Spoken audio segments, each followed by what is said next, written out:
This is the latest edition of Front Up.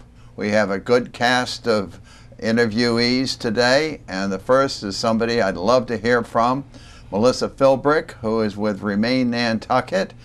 Melissa, what is your position in Remain Nantucket? What is your title? I'm the executive director. Oh, okay. So you're the ED. I'm the ED, I am. And I understand that you're doing something about testing water in the harbor, the lower harbor of Nantucket. We're trying to help with the town's efforts in that regard. Dave Franzuto has a proposal from the University of Massachusetts lab in New Bedford, Dartmouth, and they don't have funding at a town level. So we're working with him to try to pull together necessary funds to do testing in the harbor. We're really interested in what's happening in and around the Anchorage area. There's also testing that would be done up harbor where it's more where the shellfish beds are, and hoping that by really doing an intensive study this summer, gather a lot of data, really get it analyzed, and be able to draw some conclusions from it that would be helpful in addressing some of the concerns. I understand it's very expensive to do each one of these tests. It's more expensive than I thought, but it is the process is one where the town has the personnel and the boats to be able to go out and do the sampling. Oh, the town would? The town would do this, the actual physical collection under this proposal, and then the samples would be shipped off island, tested at the state certified lab, so that the samples could be analyzed, and then obviously then you have to do something with the data and write it up and draw some conclusions from that. The cost factor is how many times do you sample and where do you sample, and then you obviously have to collect data about the conditions at the time that you're sampling, whether it's weather or tide or rainfall. So I think our position at Remain has been and continues to be that for the town to reach sort of rational decisions as it manages its future, they need to base that on good sound data. And the better the research that goes into it, the better we can collect data and provide data, the better it will, those decisions hopefully can be. So our instincts are to do a very comprehensive testing this summer, and so that translates into being expensive.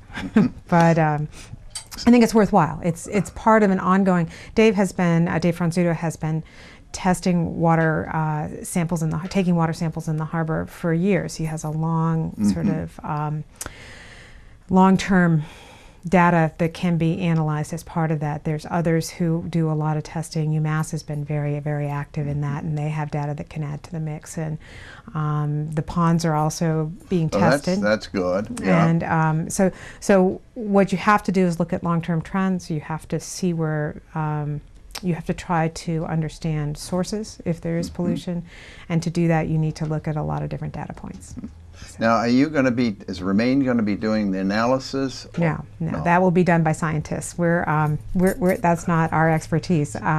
We're hoping to help fund the project that can lead to that analysis. But, for instance, are you interested in ponds per se, or are you more interested in the inner harbor? Our interest in the subject really came up as a result of some of the involvement we have with Race Week last year. Yes. We really focus on downtown and the vitality of the downtown, and programs and events that can feature the downtown and really help the downtown economically are important to those who work in downtown and make their living out of downtown. So the Race Week event, which happens obviously in August and brings a whole lot of people to the island and focuses on the harbor, is one of those events that we've been involved with as a sponsor in the past. And whenever we sponsor an event, it's incredibly important to us that it be run as environmentally soundly as possible. We have what we call sustainability guidelines that we ask organizations whose events we sponsor to try to live up to, and whether that's recycling or being more energy efficient, or online registration instead of paper pamphlets. Simple things that we think you can do to try to limit or minimize the impact of those events. Yeah. And so since we've had this involvement with Race Week, we have felt it was important to make sure that there weren't unintended consequences, and that we did what we could to educate the Race Week participants about impacts they might be having. So last summer, Race Week got involved in becoming a green regatta through Sailors, something called Sailors for the Sea, which is a international organization that focuses on responsible use of the waters. And we really talked a lot about recycling and reusable water bottles as opposed to... Yes, you had those stainless steel bottles that were given away. That's that was wonderful. I still have some of them. That's great, and I think they'll do more of those this summer, I understand from talking to the organizers. We'd like to talk about cleaning products. Yeah, how about that? I mean, people have got to shower when they get here and wash their dishes and what have you. They do, and that's, I think termed gray water. It's, it's not coming out of a toilet, but it's coming through a system with detergents in it, and wash down for boats. What we hope we can try to start to do this summer in conjunction with the folks from Race Week is to educate those who are out and on boats about potential impacts from the type of product they choose. There are some that are much lower environmental impact than others. And so the idea would be to educate those who are on boats and to make sure that they are trying to use the waters as prudently as they can. Yeah. The other thing that we've talked about is the bottom paints. Oh my goodness, okay. This is again through the Race Week folks. There's a lot of bottom paints are heavy with copper, and there is a company out there that's a sponsor of Race Week that sells a different kind of paint product, which is, and I'm not a chemist, but I understand is better for the environment. So we are trying to encourage some of the local boats to switch over and see how that works. So, will they be just as fast if you're racing? Well, Whitey, I don't know about that. So that's one of the things we're going to try to figure out this summer. There's a group of people who do race on Saturdays who have agreed to experiment and see how it goes. Okay, that's good. Melissa, I'm very curious about how Remain happened and where they're going and what is that? Where did the name come from, for instance? Well, the name, came, I think, because really sort of fundamental to how we are approaching things on Nantucket. We do care about the downtown, and we are focused on the downtown, and Main Street is the center of downtown.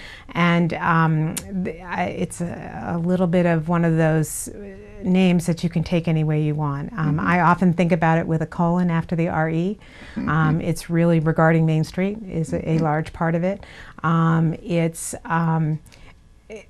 It harkens back to Remain as if Remain the same, but the very first message that we put out there was that nothing stays the same. And I think really what a lot of our activity, when you trace it back, goes to is trying to articulate and think about what makes the downtown of Nantucket work, what makes it special, what do people love about it. Because once you find a way to articulate that, then you know as things change what to protect and what to save. You need to, I think it was important for the community to think about downtown versus Mid-Island. They are both very needed here. They serve different purposes. They have different attributes, different strengths.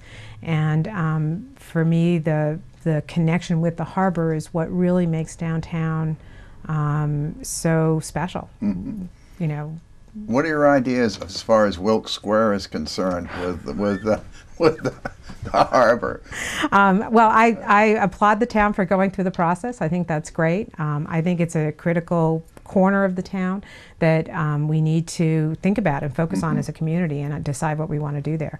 I hope that whatever happens there doesn't compete in a negative sort of way with the established commercial district on Main Street and beyond, over Federal and Broad. And I think it's a very wait and see.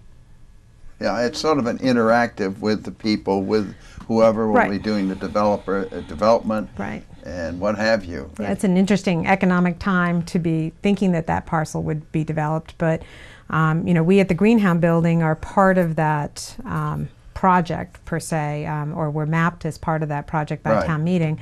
And so we've been following along as a property owner. We're just a very small piece of that puzzle. So Yes. we're really excited about the community school project that we've had down there this winter. That's right. You've had that all winter. We have. We set up the community school in a classroom there. We've got some computers in there for them so that they have an opportunity to do some daytime classes and also some evening classes, and weren't tying up the school space for that. And to get them some computers that were dedicated to adult really? education. So for us, it's been wonderful. They've been great users of the space. It's been really nice to see the lights on down there in the middle of the wintertime, and to see people coming into town. And that idea of a education facility back in the center of town, particularly one focused on adults, is sort of exactly what we're all about. The idea that those folks might go in and get a paper, stop at the pharmacy, stop by the grocery store, that two people who came in for a class could wander over and have a cup of coffee and chat and get So together. it brings people into the town. Yeah, in another way, that's sort Yeah. of supporting the retail, supporting the other municipal offices and things that are there, but really adds to that little sort of dark corner some really bright lights in the wintertime. And it's just been a wonderful experience for us partnering with the community school, a bunch of very energetic and excited about adult ed folks. And it makes a logical sense, because you become a bus terminal in the summer. We do. And We a become school a in the we do. the winter. We haven't completed our smoothness of that transition A yet. graceful but transition. The graceful transition has to happen in about a week, and so it will. We'll see how we do in May. Okay. Well, thank you very much again. Well, and thank you for having me. we really appreciate having you on board.